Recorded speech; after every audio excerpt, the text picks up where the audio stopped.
Welcome to the Crypto Astro podcast. I have a special guest. His name is Athen. He is a sidereal astrologer. I just discovered Athen and the work he does with sidereal astrology a few weeks ago. And, after studying Western astrology for almost a decade, now I'm getting introduced to this different type of astrology. But you might be surprised that perhaps there's a chance that sidereal could actually be more accurate. So welcome, Athen, and thanks for coming on the show. And I'd love to ask you about your story. Did you start off originally with Western astrology, and how did you discover true sidereal? Yeah, thanks for having me on, Jack. It's great to be here. I was doing tropical like pretty much everyone else in the West. So for those that don't know, there's basically two main forms of astrology used in the world. And you've got what's called tropical astrology, which is mostly used in the West. And then you've got sidereal, which is mostly used in the East, at least in this kind of mainstream astrological culture. So the main difference is that tropical is used in the seasons. And that's why, like with sun signs in the West, you're always hearing that if you're born during this date, and it's always that same date every year, then you're that sign. And that's because the zodiac is fixed around the seasons, so that right at the beginning of the spring equinox is the beginning of the zodiac. So right on that first day, we enter the spring equinox, it starts Aries in tropical. But the truth is that the sun does not actually come back to the same spot every year. If the sun did come back to the same spot every year, we would be in a tropical sky. We would always have the sun in the same sign during the spring equinox. But the sun is not returning to the exact same position. It's very, very subtle. It only changes 1 degree every 72 years. So there's 360 degrees in the wheel, only changes 1 degree every 72 years. But over a long enough period of time, like where we're at today, basically 2000 years after tropical was established, we have a whole sign and sometimes up to two signs different. So right now at the beginning of this spring equinox is Pisces, not Aries anymore. Used to be Aries, now it's Pisces. This is what's called precession for those that want to get more into that. But that's where sidereal comes in. So sidereal says, okay, we want to stay true to the sky.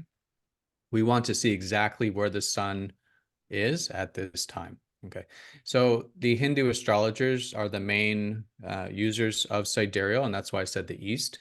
So they've still been using sidereal.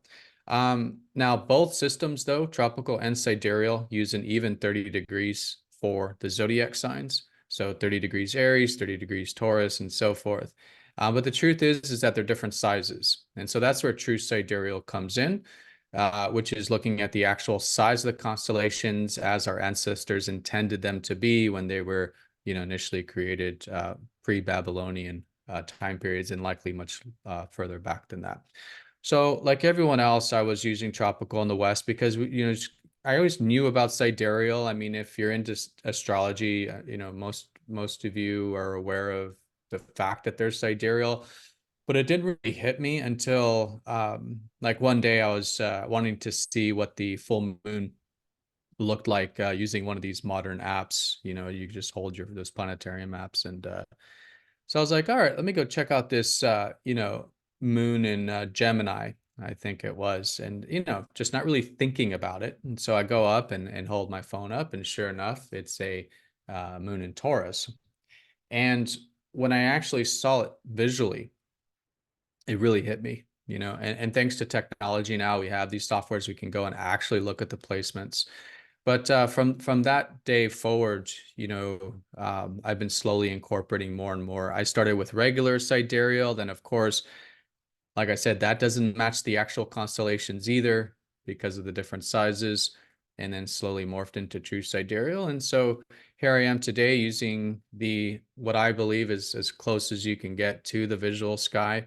There's no exact starting and ending points, like there's no lines between the stars in the sky, if there were, to make our lives easier, but we're using sort of a midpoint method, which is the halfway points. And this to me is the most accurate. It's basically how you would see it visually. So the true sidereal chart, which we have on the website, is exactly the location when you were born.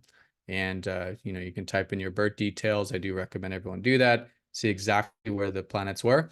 And then for things like trading or anything else, yeah, I do find it to be more accurate because, again, we're using the actual sky and the constellational energy that I believe our ancestors intended them to be, right? They could have created the stars and zodiac lines in different areas, but they chose these specific ones, and I think they did that for a very specific reason. Mm. Yeah, I would have probably been a bit more resistant to this information, but I also looked at an app on my phone, I guess a couple years ago, Skyview. It's one of the apps. There's a lot of different apps to look at the sky and the constellations. Um, and I too noticed, that the moon was in a different sign, and I was just kind of like, that's weird. Maybe the app's wrong or something. But I kept noticing it, over the last couple of years, and I'm just like, what is going on with that? So that's why I was open to this information, with true sidereal astrology. Um, I have watched some of your videos. You have mentioned that Western, tropical astrology still can be accurate predictively because the aspects are the same, and the houses are the houses exactly the same as true sidereal as well? So true sidereal and tropical, everything we've talked about thus far is basically just the zodiac system. So the zodiac system is just the way of deriving the zodiac signs. It's just for the signs. So you have a zodiac system for the signs, and then you've got a house system for the houses, right? And you even could say you have aspect systems. But all three of those are independent of each other. So you can use tropical with any house system. You can use true sidereal with any house system. So completely separate. So if two astrologers were using the same house system and different zodiac systems, then yeah, the signs would be the only difference.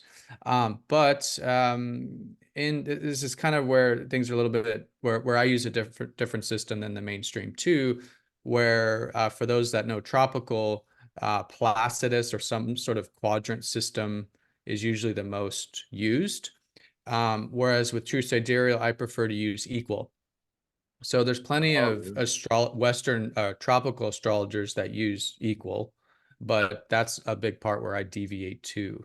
So just to kind of briefly describe it, so quadrant systems like Placidus divide up the sky by northeast, south, and west, and equal just divides up the sky equally. And the reason I do that is because for me, I don't want to change the visual representation of the sky. I want the highest part of the chart to be the highest part of the sky. And the only way to achieve that is just by equally dividing up the sky.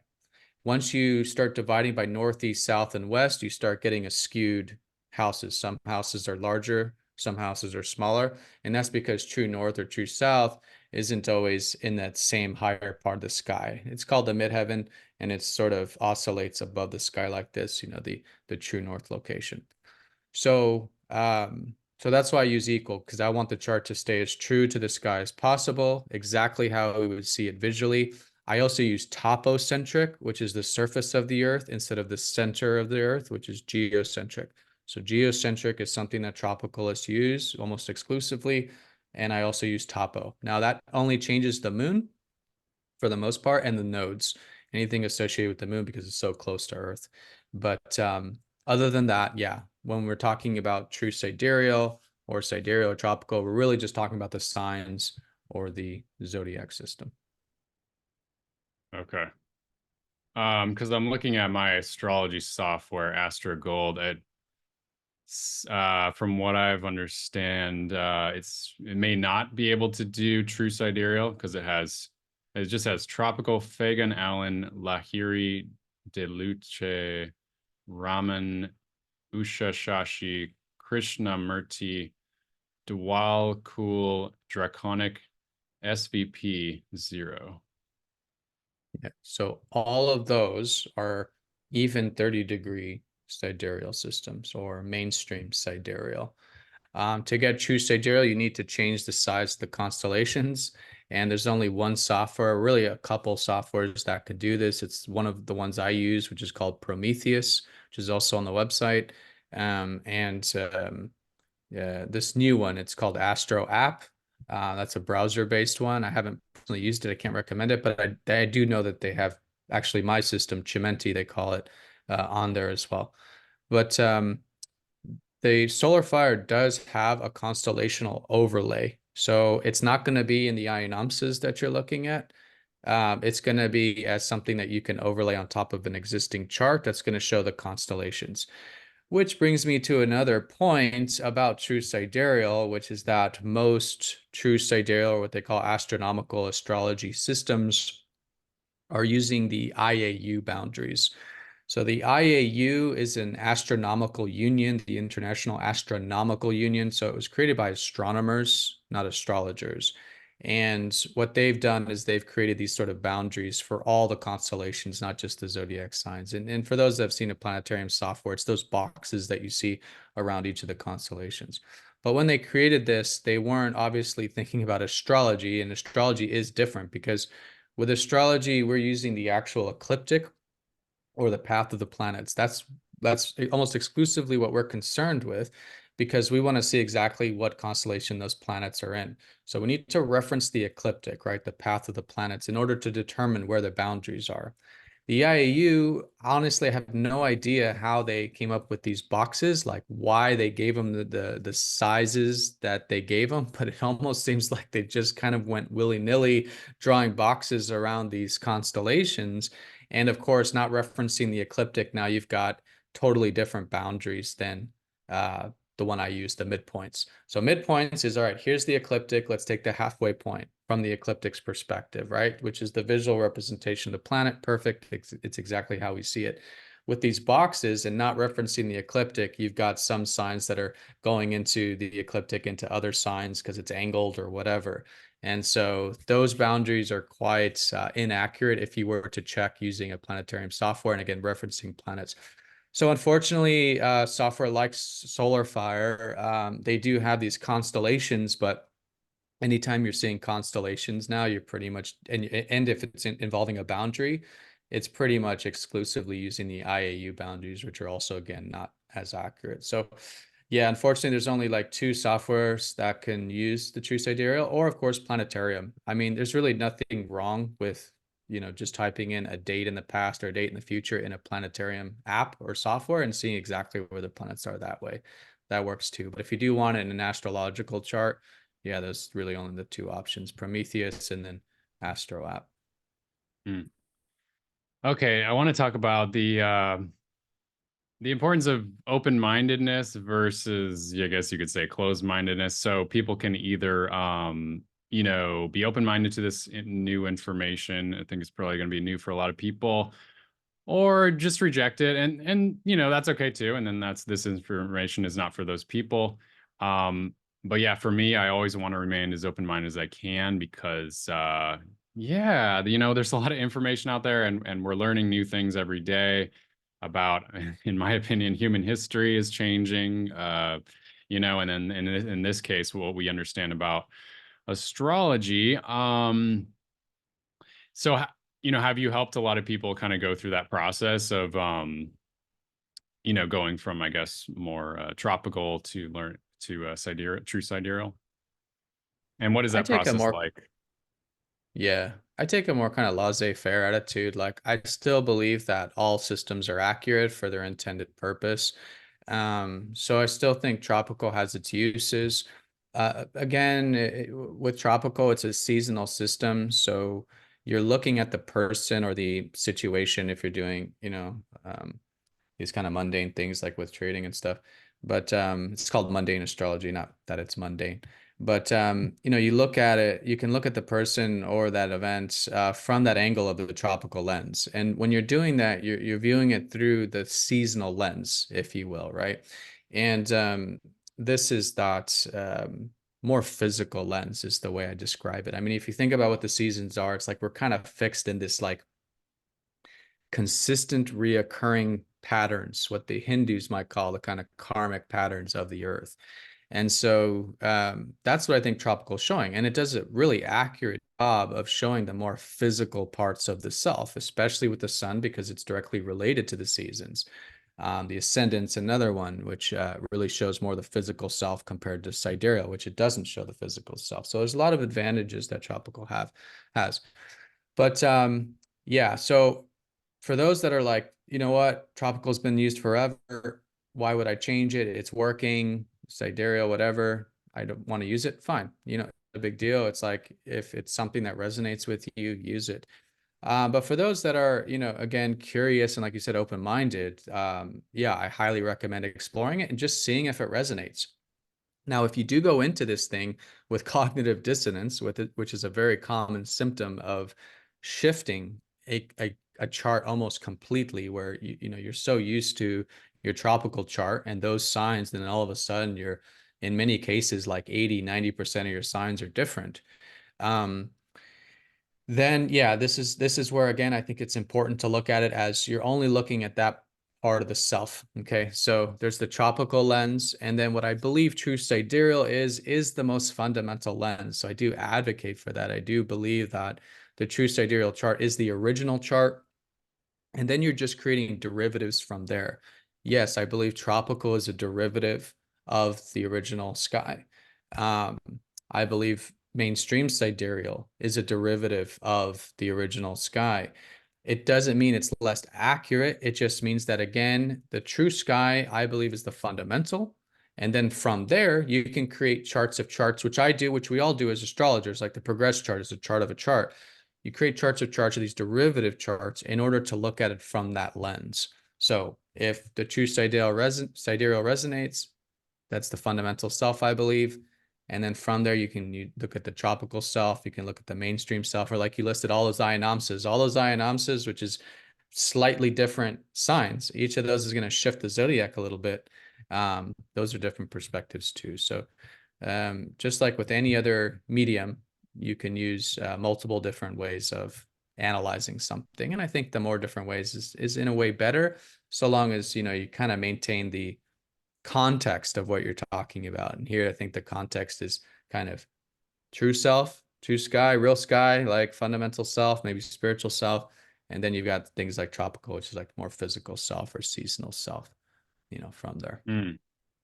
Yeah, for me, I mean, both are resonating. I mean, of course, there's a lot of things that resonated with me for tropical.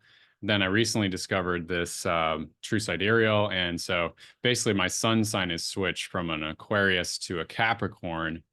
My moon sign actually stayed the same in Pisces. And then my ascendant changed from Aries to Pisces.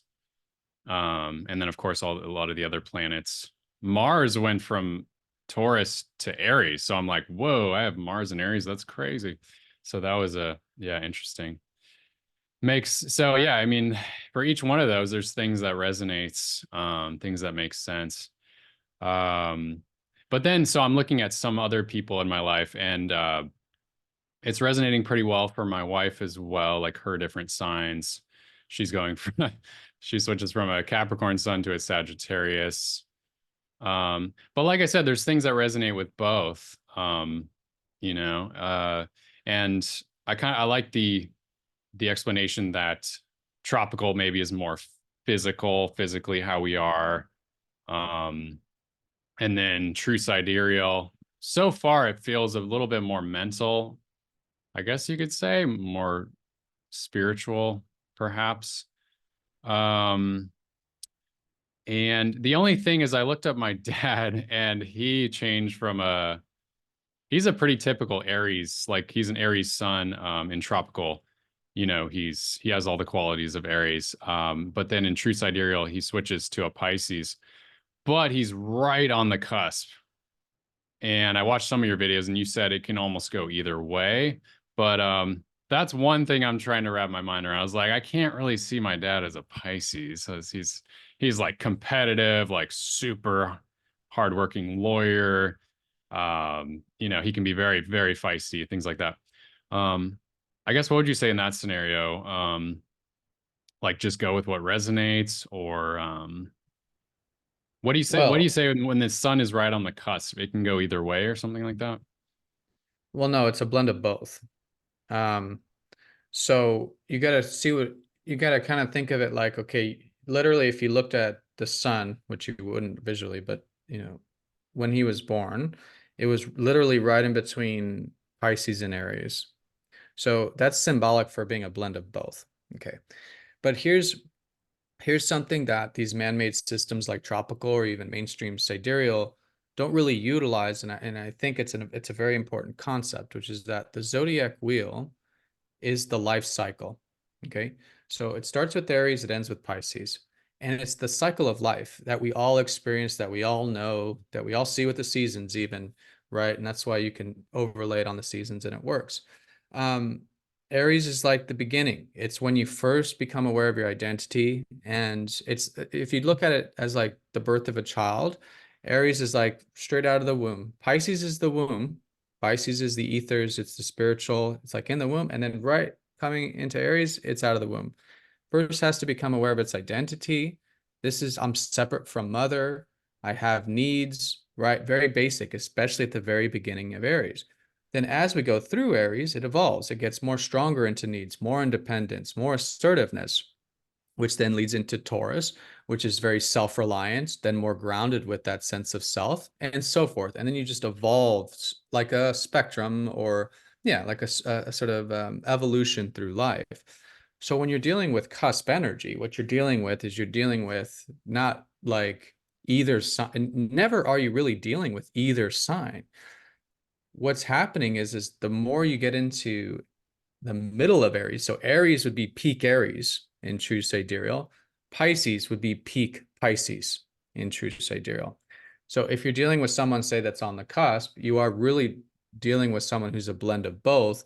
But in this case, with your father, this is the very beginning of the birth, the very beginning of the Aries energy.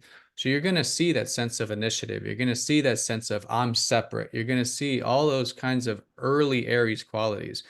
And this is a pattern that continues throughout the whole zodiac. So it's not like with the mainstream systems like tropical, everything's exactly 30 degrees.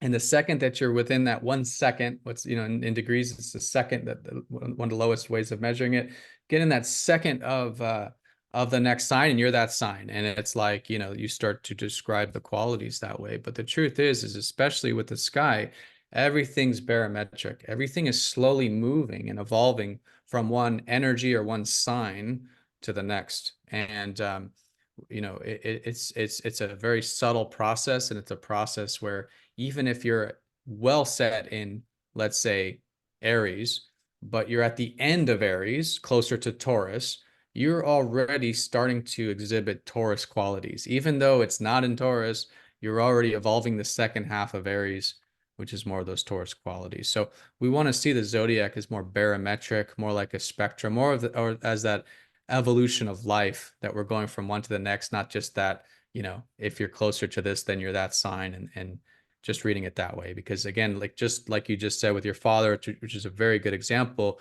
we need to make sure that we're reading it as more of in this case for your father, the very beginning of Aries, or in this sense, the blending between Pisces and Aries, because that later part of Pisces, believe it or not, is very independent, is very self-aware, is very, we do see a lot of people in sports, by the way, with that late Pisces and early Aries, dreams, ideals, like it's the self in the sense of what the self wants to actualize, the hopes, the dreams, the wishes. It's very self-oriented, just like Aries. And so in the case of your father, definitely a blend of both of those. That that resonates because I was always skeptical of like these hard lines of like right when it goes from 29 degrees Pisces and right when the moment it goes into Aries, like everything changes. Like, not necessarily. That never really resonated. It's like, who defines that exact line, because when you look in the sky, there's these massive constellations, and there's not like a clear line of when one ends and one's begins. So yeah, that makes a lot of sense, intuitively. I also want to ask you about the Pluto transits. So, Pluto in Western astrology, tropical, everyone was talking about Pluto went into Capricorn 2008. And then that coincided with the great financial crisis. So Western astrology is saying, that's because Pluto was bringing the destruction of the old structures, Capricorn.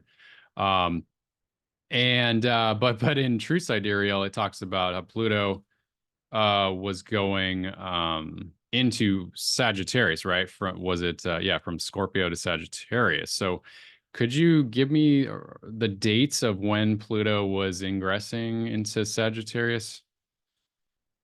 Yeah, Was it so it through the year technically 2008? so technically started in 2007. So when you're dealing with these very outer planets, their ingresses obviously take multiple years because they move very slowly. They go retrograde and they're just kind of dipping slowly back in closer Yeah. every year. But yeah, so it coincides perfectly with the 2007, 2008 situation that we saw economically. Mm. Where we're at now is actually Pluto's just now entering Capricorn. So just to recap here, in tropical, they said Pluto entered Capricorn in the 2008. In true sidereal, we're saying it's Sagittarius. So let me just speak on that. So with Sagittarius, what that means is that, yeah, maybe from a physical standpoint, it was Capricorn. So from a physical, earthy standpoint, we did see a lot of transformations to the economic system and things like this. I don't think it's anything like we're about to see with the actual Pluto and Capricorn, but you can see that with the tropical. It's very physical. Okay.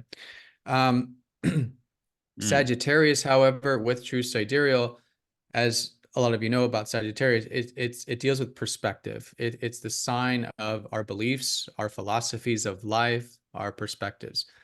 Now, how many of you became awake, more conscious, more spiritual even since 2008, 2007, 2008? I mean, my own spiritual awakening happened within that process.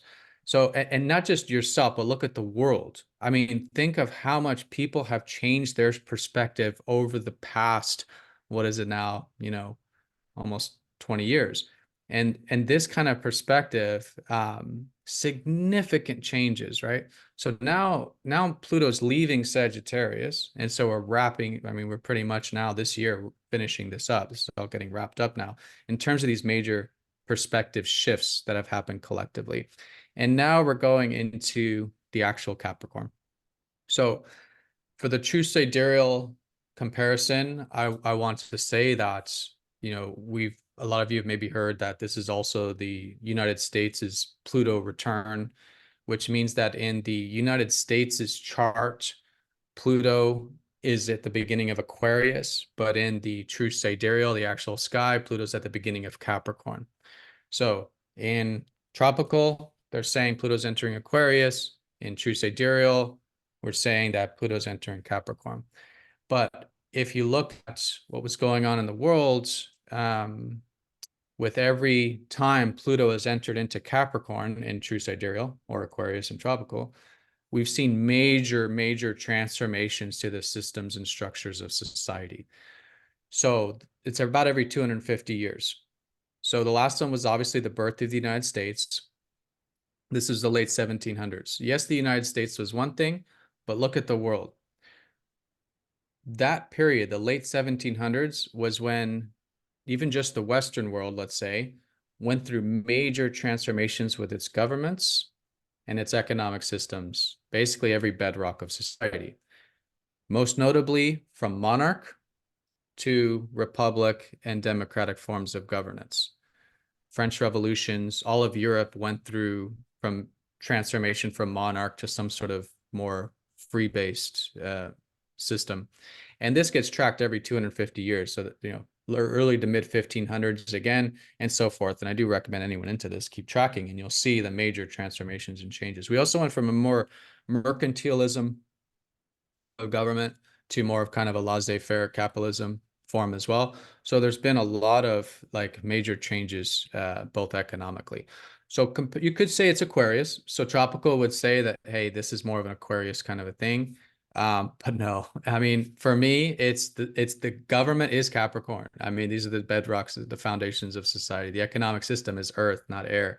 These are the things that we really saw transform. So that's what we're gearing up for now. So Pluto is literally just now entering Capricorn. Exactly where we're at now is basically relative to 1776. Okay, that's how precise it is actually. And so I think even in just the next couple years, but this year included, we're going to start to see what is the real beginning of the major transformation. So it's very likely that not just in the United States, but most governments around the world are going to go through another transformation. I don't think it's going to be, I'm not saying this is going to be bloody or wars or anything like we've had in the past. Humanity is obviously evolving overall in a larger cycle of becoming more peaceful in its changes. So I'm not trying to fearmonger or say we're going to go through like bloody revolutions or something like the French Revolution was, which is insanely bloody. But Mm. we're definitely going to go through transformations, okay? And it seems to be, if you track this 250-year cycle, it seems to be like a pendulum swinging between two sides. So the last one was the late 1700s. Like I said, the one before that was about the early to mid 1500s. What seems to be is we're going to probably go into a transformation that's more similar to the early to mid 1500s. And then in 250 years from now, we'll be in one more similar to the late 1700s. So it seems to kind of oscillate and kind of go back like this.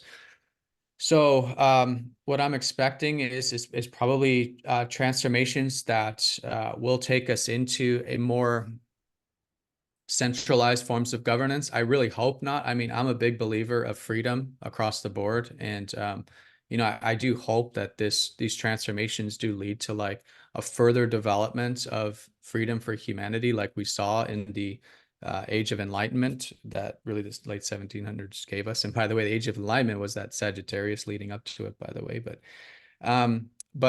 It seems to be that we might be seeing kind of more of the kind of like what we experience with heavy, strong monarchy kind of situations. So that again can be there, but it doesn't mean that it's anything like it was before. Like we're actually limiting freedoms. I just think things are probably going to likely go into more kind of centralized forms. But anyways, countries that were monarch might become more free. So like, for example, like in Britain, they're talking about, getting rid of the monarch completely. We could see major transformations in Australia. There's still a lot of like monarchs. We're seeing it in the Middle East, actually. So the Middle East is like the most monarch concentrated part of the world, really. And we could see them go to republic and democratic forms of governance. So major changes, and I think we'll look back on this as a major time of that. And of course, economically as well, we'll see where that goes. But I think a lot of that has to do with Uranus going into Taurus, which you mentioned on our call before we got started today, which is likely going to bring a lot of innovation to the financial sector. Obviously, I mean, it goes without saying with crypto and things like this, we're obviously moving in that direction. But my point here is that what's changing now is for the next 250 years. So very, very significant time in terms of when you're looking at things in this more, again, global or mundane way of something like Capricorn, which literally rules the governance, the foundations, the bedrocks of society, now getting activated by transformative Pluto. Mm. Very interesting. Um, I want to talk about 2025 because a lot of Western astrology, tropical astrology is talking about Neptune is going to go into Aries in March, and then Saturn's going to ingress into Aries, major shifts, and then Uranus is going to ingress into Gemini next summer.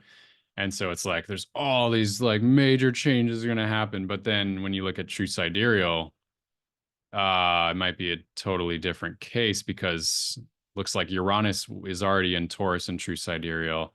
Neptune it's in early, I guess recently went into Pisces.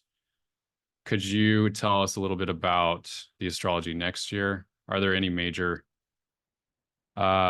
shifts with let's see, the outer planets? Yeah. I guess So Saturn is in Aquarius, so then Saturn would ingress at some point into Pisces. yeah, because Saturn, he's a fast mover um, compared to some of these real outer ones, right? So when we were Yeah. talking about Pisces, I mean Pluto, it's 250 years, so it's like he's going to be in Capricorn for, like we said, it was in Sagittarius since 2008. It averages about 20 years. Of course, Pluto's moving very fast right now for his normal speed, so it is faster than that, but at the moment. But yeah, Saturn is every 2.5 years. So Yeah. Yeah. yeah, so Saturn got kind of close to Pisces there already here in the summer, but Saturn's going to officially enter Pisces about February in true sidereal next year, February coming up here. And Okay. then, of course, Jupiter changes every year for the most part. So Jupiter's going to go into Gemini in June of next year. Um, but yeah, just to make the point that, the fact that we just had two outer planets this year, 2024, change sign was very significant. Pluto and Capricorn, and the other one, like we mentioned, Uranus going into Taurus. That also happened this year. That's happened earlier around April. So we talked a lot about that Capricorn one. Now with Uranus, and these are both Earth signs, which is, again, with Earth, you're dealing with very tangible physical things in life. And with Taurus, it does deal specifically with what we consider value as a society, what we value in society. This is a 84, 85-year cycle for those that want to track this one back. But Uranus in Taurus now is likely going to create a lot of changes and revolutions to particularly the financial and the exchanging and the monetary, but not just like money, but really, I think all things of like tangible physical value. So we've already seen it this year. I actually predicted this. Jupiter entered with Uranus at the beginning of this year, at that same time around April.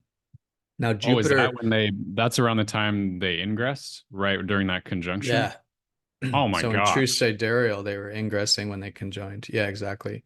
Whoa. So So that's, Jupiter's expansion. So Jupiter tends to kind of, if you track that, that's 12 years. It's a much quicker cycle. But that every time Jupiter goes into Taurus, we see some kind of like, this is a financial channel. So I know a lot of your audience is financially aware here. So, we start to see more, like just generally for that larger cycle, we tend to see more inflation. We tend to see more commodity prices rising. So again, Taurus is like the tangible and physical, aspects of things. So we saw that, and it was crazy to see it unfold because, again, I predicted this, but like that's when we started to see like gold or the precious metals, or again, commodities, and of course more inflation really starting to come out of this. But anyways, Mhm. Uranus is a much larger one. So this is the next 10 years. So Jupiter's here just this year, but really the next 10 years, we're going to see again a lot of innovations and changes with the resource and financial. And it just, of course, goes without saying that it's crypto. Um, I think as early as next year, we're going to start to see a lot of this really get adopted mainstream. I think a lot has been delayed on purpose by the powers that be because of the elections that happened not Mm. just in the States, but around the world. And of course, how the States is tied into everything too. But, a lot of this is technically already was supposed to astrologically, it's already the environment, it's already prime to start happening. It was already primed to start happening this year. So I think probably as early as like once whoever's elected and once all this, political stuff is over the election, whatever, um, I think there's already a lot of bills already ready to get drafted. There's a lot of stuff that's on the back burner ready to get pushed forward that they didn't want to rock during the election year. And a big part of this is, again, financial. A big part of it is tech. It's just a lot to talk about here. So yeah, Yeah. CBDCs, central bank digital currencies, obviously a lot of innovation here over the next 10 years with this. Now, not just centralized, this is also energy for all of us individually. So what we value is changing. I think we're going to see like meme coins and things like this that are like blowing people's minds about how much they increase value, but it's just proving the point that really we're trading paper as money. Like, when did that not become a mind-blowing thing? So value is just what humans place on it and what humans are deciding they want to trade and exchange with each other. And we're going to see probably like, people trading meme coins, living off meme coins, like actually, like, I'm just using meme coins as an extreme example, but it's everything in between that are like what we value is changing as society, and what we use as value and what we use as money is changing significantly with society. Yeah. the other side to this is like the natural resources. I think we are going to see more people going back to nature, using the natural resources of life, becoming more self-sustaining. That's the big thing over the next 10 years. Politically, there's going to be a lot of innovation with natural energy.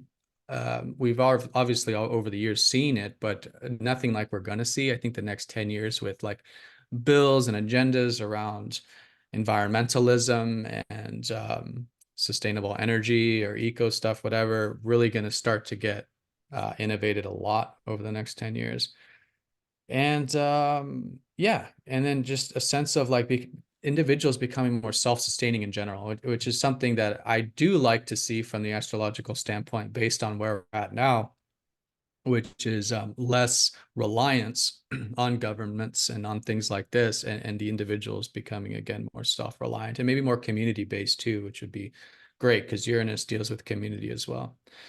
So that's that side. And then Saturn's, Yeah. finishing up Aquarius. So what was crazy about this one is literally on the day that Saturn entered Aquarius in true sidereal was the right when When was ChatGPT. that? So it was right at the beginning of what was it, 2022. So right, literally to the Yeah. day, and you can track like to the day when like ChatGPT was on all the mainstream media and it like started to get attention, was literally the day that Saturn was a little bit, it doesn't usually get like this, but literally Saturn was like just Wow. entering Aquarius there. So this is important because again, we're tracking cycles. And so yeah, we know when Saturn goes into Aquarius, there's big, things being built with tech. The last one was the early to mid 90s. So 94 was when Saturn entered Aquarius last time. And that's when we saw really Ooh. the foundation of the internet get built, right? So that's when we saw chat, which was individuals chatting. Now we're seeing chat bots. So we're seeing literally a mirror. But the reason this is important is because it's a 29-year cycle with Saturn. And so you know what to expect for the next 29 years. Because look, if you see the early 90s as the beginning of the internet, you know that where we're at now is actually in a way the kind of end of the internet in the way that we've been using it, and the birth of the internet or technology in a completely new way. So it's Yeah. obviously AI, but what that shows us is that in 29 years, AI will be in its full kind of like consumer embedded form, the same way that the internet, you could say, is in its full embedded form now from when it started in the early 90s. And also that a new technology will, of course, start at that time, will then likely revolutionize the way we use AI. It also tells you that the way we've been using internet is ending, which I believe is that we're gonna see the internet in 29 years. Mark my words here. We're gonna see the internet as more like the library. Like, there's no reason you have to go and like search the internet unless you're like maybe doing research or something. You know what I mean? Because all the Yeah. information you need is going to be provided to you through the AI. So Yeah. it's very powerful in a sense. But again, this is Aquarius in true sidereal, which is where Saturn is, and he's wrapping up here. Like I said, entering Pisces around February of next year. Wow. And then yeah, that's really interesting. Then the Neptune Saturn conjunction, I believe, happens in 2026. Would they both be in Pisces then? Yeah, I believe so. Yeah. So you Right. said Neptune, right? Neptune and Saturn, yeah. Yeah. So Neptune entered there in 2022 as well. Um, but yeah, they'll conjoin. Well, they'll conjoin the same, as tropical as well. So they like kind of, start to conjoin at the end of next year and then officially in 2026. But yeah, in Yeah. Pisces. So yeah, so Neptune entering Pisces, this is the home sign of Neptune. So Neptune is the ruler of Pisces. So whenever this happens, it seems it's not like a part of life that gets like in some kind of unknown territory. Like you can see a lot of what we talked about today is like Pluto is in this Capricorn, and this is unknown. It's like not natural territory for Pluto. So you notice the significant changes. And Uranus going into Taurus is not the natural. So we see the change because there's a catalyst.